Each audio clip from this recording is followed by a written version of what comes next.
बच्चे अभी जिनमें ओपनिंग है फ्रेशर के लिए, एक्सपीरियंस होल्डर के लिए।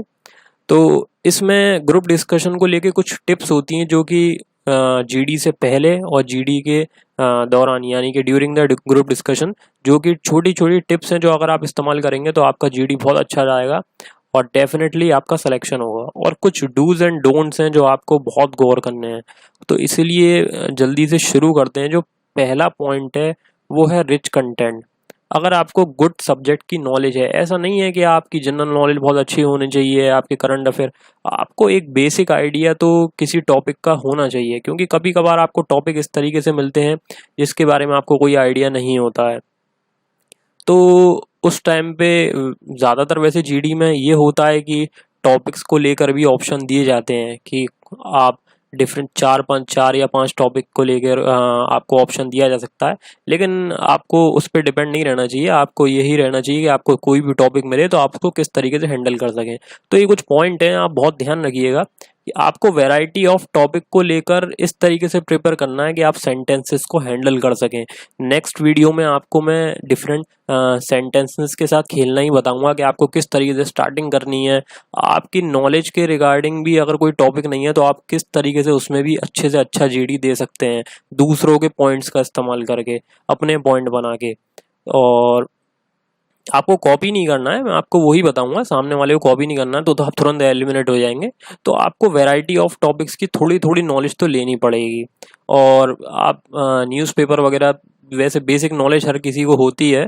तो जीडी को लेकर जो मैं आपको टॉपिक भी बताऊंगा कि कौन कौन से टॉपिक बहुत इंपॉर्टेंट है और आपको वैसे पता भी होंगे, लेकिन करंटली में जो टॉपिक चल रहे होते हैं उन्हीं को ज़्यादातर उठाया जाता है। तो सब्जेक्ट नॉलेज आपको और किसी भी कंटेंट की नॉलेज आपको कम से कम बेसिक तो होनी ही चाहिए कि आप उसके बारे में कुछ पॉइंट्स तो रख सकें। बात आती है कि बोलें किस तरीके से, तो वही जानना है कि बोलना किस तरीके से। आपको लेटेस्ट हैपनिंग के बारे में पता होना चाहिए, अपनी कंट्री के बारे में, कंट्री में क्या चल रहा है, वर्ल्ड में क्या चल रहा है, उसके बारे में थोड़ा अवेयर रहिए अगर जीडी में जाने वाले हैं। और एक तरीके से ये प्री रिक्विजिट है कि आपको सब्जेक्ट नॉलेज के बारे में थोड़ा आइडिया होना चाहिए, क्योंकि कन्वर्सेशन में आप कब तक सेंटेंसेस को घुमाएंगे अगर आपको थोड़ा बहुत भी नहीं पता है। और अगर आपने स्टार्टिंग ही आपको करनी पड़ी तो फिर बहुत ही प्रॉब्लम हो जाएगी। सेकंड थर्ड आपका नंबर आ रहा है जीडी में तो आप हो सकता है कि किसी के पॉइंट से थोड़ा आइडिया लेके बोल रहे हैं, लेकिन फर्स्ट अगर पॉइंट अगर आप स्टार्टिंग ही आप कर रहे हैं, जो कि बहुत बड़ी अपॉर्चुनिटी होती है, तो उसके बारे में मैं आपको बताऊंगा। तो आपको इसलिए थोड़ा कंटेंट के बारे में नॉलेज तो होनी ही चाहिए। तो अगर आप गुड रीडर हैं, आप डिफरेंट टॉपिक्स के बारे में रीड करते हैं, वैरायटी ऑफ टॉपिक्स की नॉलेज है, तो ये आपके लिए एक प्लस पॉइंट है। नॉलेज का डेटाबेस होना बहुत ज़रूरी है। तो इसलिए थोड़ी अपनी वोकेबलरी भी, बेसिक बेसिक जो वोकेबलरी जो टर्म्स यूज़ होते हैं उसको लेकर भी मैं आपको, काफ़ी अच्छा कंटेंट है मेरे पास, मैं आपको कंटेंट प्रोवाइड कराऊंगा। तो आप थोड़ा इस पहले पॉइंट को लेके थोड़ा सीरियस हो जाइए। अगर आप 2021 बैच हैं, 2022 बैच हैं, और या किसी भी स्ट्रीम से बिलोंग करते हैं, तो जीडी तो आजकल बहुत कॉमन है। तो चलिए नेक्स्ट देखते हैं, बी अ लीडर। आपको एक तरीके से एज अ लीडर जीडी में बैठना है। लीडर के तौर पे मैं आपको ये बताऊं कि आपको इस चीज़ के लिए बिल्कुल तैयार रहना है कि हो सकता है कि स्टार्टिंग ही आपको करनी पड़े, और आपको करनी भी चाहिए अगर आपको मौका मिल रहा है तो। क्योंकि अगर आप जीडी की स्टार्टिंग कर रहे हैं तो आपका बहुत अच्छा पॉजिटिव इम्पैक्ट जाएगा। अगर मॉडरेटर ने टॉपिक को अनाउंस करा तो उसके कुछ टाइम के बाद ही वहाँ पे साइलेंस रहेगा, आपको टाइम दिया जाएगा सोचने के लिए। आप कोटेशन बना सकते हैं उस टाइम में, जल्दी से आप पॉइंट्स रिमेंबर कर सकते हैं, और जितने भी थॉट्स हैं उनको गैदर करके आप जीडी को तुरंत स्टार्ट करें। तो एज अ लीडर ये बहुत बड़ा इम्पैक्ट जाएगा। 70 to 80% आपका सिलेक्शन तो उसी टाइम हो जाएगा और आपने अच्छे से स्टार्टिंग की। और दूसरों को, अगर आपको आइडिया थोड़ा गैदर करने में टाइम लगता है तो आप थोड़ा समय लें, दूसरों को बोलने दें, और उनके आइडियाज से थोड़े अपने आइडिया मिलते जुलते कुछ ऐसे बनाएं। बिल्कुल कॉपी ना करें, थोड़ा उनसे आइडिया लेके अपने पॉइंट्स बनाएं, और डिसाइड करें कि मुझे एग्री के फेवर में रहना है या डिसएग्री करना है प्रीवियस स्पीकर के बेस पे। तो जैसे ही बिगनिंग हो तो आप उस अपॉर्चुनिटी को ग्रैब करें। अगर आपको बोलना है, इम्पैक्ट पड़ेगा, अच्छे पॉइंट्स रखें।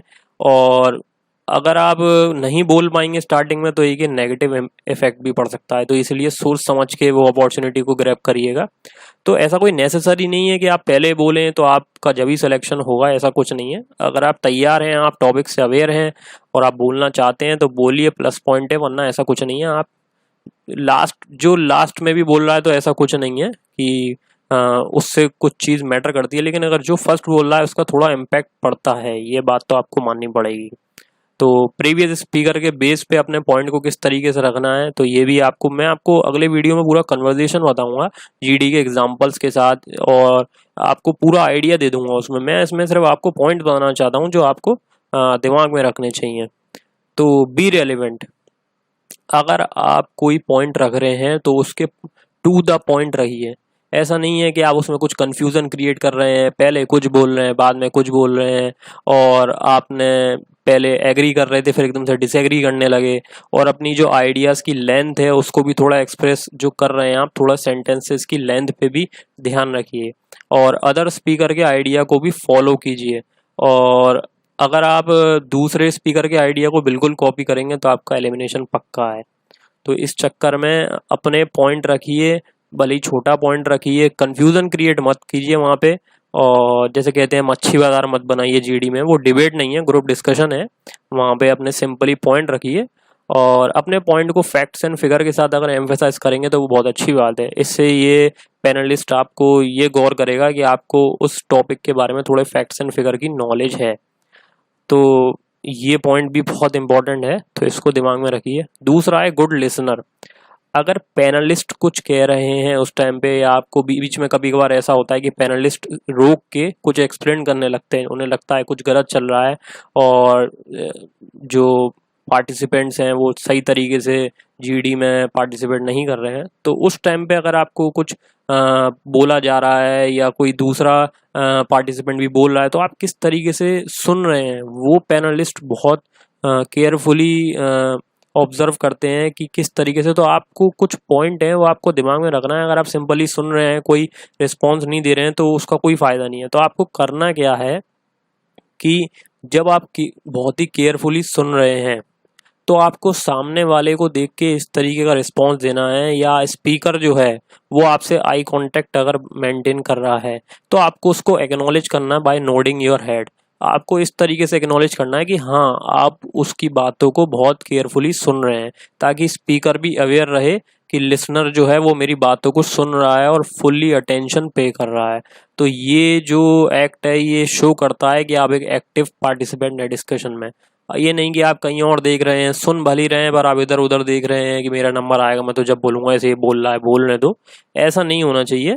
आपको पूरा जो सामने वाला स्पीकर है उसकी बातों को बहुत केयरफुली सुनना चाहिए और रिस्पॉन्स देना चाहिए, करना चाहिए कि आप उसकी बातों को गौर कर रहे हैं। तो ये एक बहुत इंपॉर्टेंट पॉइंट है गुड लिसनर का। ये नहीं होता है कि आपने बस सुना और रिस्पॉन्स दे दिया। तो ये ध्यान रखिएगा। सामने वाले के पॉइंट में कुछ या तो वैल्यू ऐड ऑन कीजिए या कोई नया कंटेंट ऐड ऑन कीजिए, अगर आपने प्रॉपर्ली सुना है उसे। और उसके पॉइंट को भी आप बीच में ऐड ऑन कर सकते हैं, ताकि उससे सामने वाला ये गौर करे कि आप उसके पॉइंट को बहुत अच्छे से मार्क कर रहे हैं, ताकि सामने वाला भी सोच समझ के बोले। और अगले में मैं ये बताऊंगा कि एग्री और डिसएग्री कर रहे हैं तो आपको लोगों के बीच में कुछ लोग इंटरप्ट भी करने लग जाते हैं। तो बहुत छोटी छोटी बातें होती हैं जीडी में, अगर वो गौर कर लेंगे तो आपकी कमांड बन जाएगी। और लिसनिंग के बेस पे आपको अपॉर्चुनिटी मिलती है कि आप अपने जीडी को समराइज कर सकें। अगर आप अच्छे से सुनेंगे तो आपको इतने पॉइंट्स मिल जाएंगे, इतने पॉइंट्स मिल जाएंगे कि आप तो इतने अच्छी तरीके से उसे समराइज कर देंगे कि आपका कुछ अलग ही इम्पैक्ट पड़ेगा। सामने वाला हो सकता है उस चीज़ को अच्छे से ना बता पा रहा हो, आपने सामने वाले से कोई पॉइंट पकड़ा और उसको घुमा फिरा के इस तरीके से एक्सप्लेन करा, थोड़ा अपना बना के, बिल्कुल कॉपी ना करके, तो वो बहुत अच्छा इम्पैक्ट पड़ेगा आपका। तो नेक्स्ट देखते हैं, थोड़ी अपनी कम्युनिकेशन स्किल्स को आपको इम्प्रूव तो करना ही पड़ेगा, ये बात आपको पता है। पर उसमें मैं आपको 2-3 चीज़ें ही बता दूं। अपनी वोकेबलरी मैंने आपको पहले बताया ही, उसको थोड़ा डिसेंट कर लीजिए। एज अ कमांड नहीं पकड़नी है आपको कि बिल्कुल ही आपको फ्लुएंटली बोलना है, लेकिन थोड़ी बेसिक वोकेबलरी अच्छी होगी तो आप बीच में जो टर्म्स यूज़ करेंगे तो वो थोड़ा इम्पैक्ट डालेंगे। और थोड़ी प्रैक्टिस करें, रिहर्स करें, अपने फ्रेंड्स के साथ रिहर्स कर सकते हैं, मिरर में प्रैक्टिस कर सकते हैं, कोई भी टॉपिक लेके घर पे बोलना शुरू कर सकते हैं, और अपनी नॉलेज को थोड़ा इंक्रीज करें। और न्यूज़ चैनल देखें और ग्रुप डिस्कशंस को देखें, और जो ये सीरीज़ फॉलो होने वाली है इसको तो पूरा ज़रूर देखें। अगर आप किसी टॉपिक को लेके श्योर नहीं है तो आप कुछ फ्रेजेज़ हैं मैं आपको और डिटेल में बताऊंगा, पर एक दो मैं आपको इसमें बता दे रहा हूँ। आप यूज़ कर सकते हैं, नॉर्मली लोग यूज़ करते भी हैं, आई थिंक, प्रोबेबली, अप्रॉक्सीमेटली और इफ़ आई रिमेंबर करेक्टली। बहुत अच्छे अच्छे पॉइंट बताने वाला हूँ मैं आपको नेक्स्ट वीडियो में, लेकिन ये कुछ पॉइंट है तो थोड़ा इसको लेके आप थोड़ा सीरियस हो जाइए, अपनी नॉलेज को थोड़ा इंक्रीज़ करना शुरू कर दीजिए। अगर आपके पास अच्छा खासा टाइम है और आप ये एक एक महीने में भी जीडी को लेकर 10-15 दिन में भी बहुत आराम से तैयार कर सकते हैं अगर आप प्रॉपरली एक शेड्यूल बनाएं। और बॉडी गेस्चर, ये जो पॉइंट है काफ़ी लोग सोचते हैं कि ध्यान ही नहीं रखा जाता।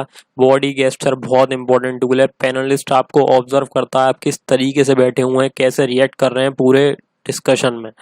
तो आपकी बॉडी लैंग्वेज आपको जैसे कि पता ही है कि आपके बारे में सब कुछ बताती है। तो आपको जीडी में स्ट्रेट बैठना है, ये नहीं कि आप पीछे लीन करके बैठ रहे हैं चेयर पे और टेबल को नॉक कर रहे हैं विद पेन और या फिंगर। जैसे कुछ लोग पेन हाथ में ले लेते हैं, टेबल को नॉक कर रहे हैं, फिंगर से नॉक कर रहे हैं। ऐसा कुछ मत करिएगा, आपका वहीं एलिमिनेशन तय हो जाएगा। और आपको डिस्ट्रैक्ट नहीं करना है सामने वाले को, ऐसा नर्वस बॉडी मूवमेंट नहीं करना है कि आप पैर हिला रहे हैं और अपने हैंड्स को फोल्ड, आपको folding your hands across your chest. आप ये कुछ पॉइंट्स हैं दिमाग में डालिए। Having skeptical expressions, constantly moving, evading eye movements, ये जो पॉइंट्स हैं इनसे थोड़ा दूर रहिएगा। Are the indicators of negative personality.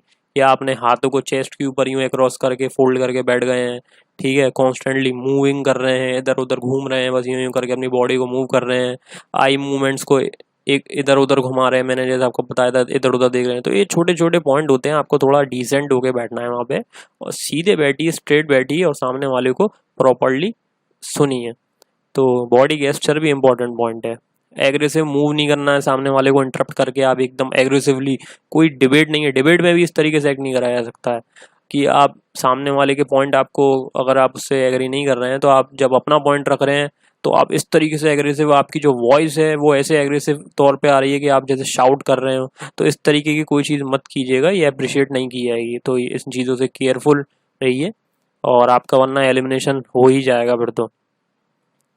और क्रिस क्रॉस मत कीजिए अपने आइडिया को। मतलब ये है कि आप डिबेटेबल मैनर में मत जाइए। जैसे कि मैंने आपको पहले भी बताया कि आपने पहले जो पॉइंट बोला है उसको थोड़ा याद रखिए और पता चला आपने अगले टाइम पे कोई ऐसा पॉइंट बोला कि सामने वाला का ये पहले तो कुछ और ही कह रहा था भाई, अब कुछ और ही कह रहा है, तो उससे आप बिल्कुल क्रिस क्रॉस हो जाएगा और आपके पॉइंट्स में कुछ दम नहीं रह जाएगा। ये कहेगा ये तो कुछ भी बोल रहा है भाई, बैड इम्पैक्ट जाएगा और सामने वाला पर्सन आपको जज भी नहीं कर पाएगा। तो इस चक्कर में ये पॉइंट भी थोड़ा ध्यान रखिएगा कि अपने जो 2 या 3 जो भी पॉइंट रख रहे हैं आप, तो उनमें एक ही टॉपिक पे रहें, या तो एग्री रहें या डिसएग्री रहें। और जैसे कि कहा जाता है कि फिश मार्केट का पार्ट ना बने, कि किच किच किच किच करके डिबेट से भी बदतर डिबेट हो रही है, बल्कि वो तो जीडी है, उसमें डिबेट वाले एटिकेट्स का काम होता ही नहीं है। तो आपको एज अ टीम प्लेयर काम करना है, अपनी एबिलिटी से लीड करना है। और टीम, जैसे कि ग्रुप की बात हो रही है तो टीम को एक तरीके से टीम मेंबर के तौर पे काम करना है। उसमें सामने वाला बोल रहा है तो उसको कोऑपरेट करना है, उसको सुनना है। और जब खुद बोल रहे हो तो सामने वाले को एक तरीके से एग्रेसिव टोन में नहीं बोलना है कि सामने वाला को लगे कि आप उसे एक तरीके से उसकी बातों को काउंटर कर रहे हो इस तरीके से, या उसकी बातों को अगर आप डिसएग्री भी कर रहे हो तो उसका भी एक अपना तरीका होता है। तो उन लाइंस को आप बहुत मैटर करती हैं, वो लाइन, स्टार्टिंग लाइन, जो फ्रेजेस होते हैं वो इतने इंपॉर्टेंट होते हैं। नेक्स्ट वीडियो में आपको मैं वही बताने वाला हूँ। आपकी वॉइस की भी जो टोन है उसको इनिशियली आपको किस तरीके से स्टार्ट करना है, और थॉट्स को गैदर कर रहे हैं तो उन थॉट्स को गैदर करते टाइम सोच लिए कोई नेगेटिव बात तो मैं नहीं कहने वाला हूँ। आपकी सारी जीडी के जितने अच्छे अपने फ्रेजेस रखे हैं वो सब बेकार रहेंगे वरना। तो इस तरीके से ये थोड़े एटिकेट्स को मेंटेन करके रखिए। और जो लास्ट पॉइंट है कि मल्टीपल एंट्रीज मत कीजिए, कि आप ये मत सोचिए कि मैंने स्टार्टिंग में पहले लाइन पहले ही, मतलब जो स्टार्टिंग की उसमें मैंने जो कुछ बोल दिया उसके बाद आप बिल्कुल खाली हो गए, उसके बाद आपके पास कुछ बचा ही नहीं बोलने को। तो इसलिए थोड़े पॉइंट्सों को बचा बचा के रखिए कि आपने एक बार में सारे पॉइंट्स गैदर करे और एक ही बार में बोल के आप बिल्कुल एम्प्टी हो गए। फिर आपको अगर दोबारा से घूम फिर के मौका मिला तो आप के पास कोई पॉइंट ही नहीं है, तो अपने की पॉइंट्स को थोड़ा डिस्ट्रीब्यूट कर लीजिए, स्प्लिट कर लीजिए और अपने आइडियाज़ को फॉर्म करके ओपिनियन इस तरीके से रखिए कि सामने वाले ने कुछ बोला है तो आपने पॉइंट्स को टुकड़ों टुकड़ों में, और अगर लास्ट में सबको समराइज़ करने की अपॉर्चुनिटी मिल रही है तो उसको भी आप अच्छे से समराइज़ करने के लिए भी कोई पॉइंट गैदर कर लीजिए। एग्जाम्पल से अच्छा समझेंगे, इसलिए नेक्स्ट वीडियो में एग्जाम्पल ज़रूर बताऊंगा मैं आपको कि एग्जाम्पल से आपको आइडिया मिलेगा, फ्रेजेस का आइडिया मिलेगा, स्टार्टिंग फ्रेजेस, एंडिंग फ्रेजेस और डिफरेंट टॉपिक के ऊपर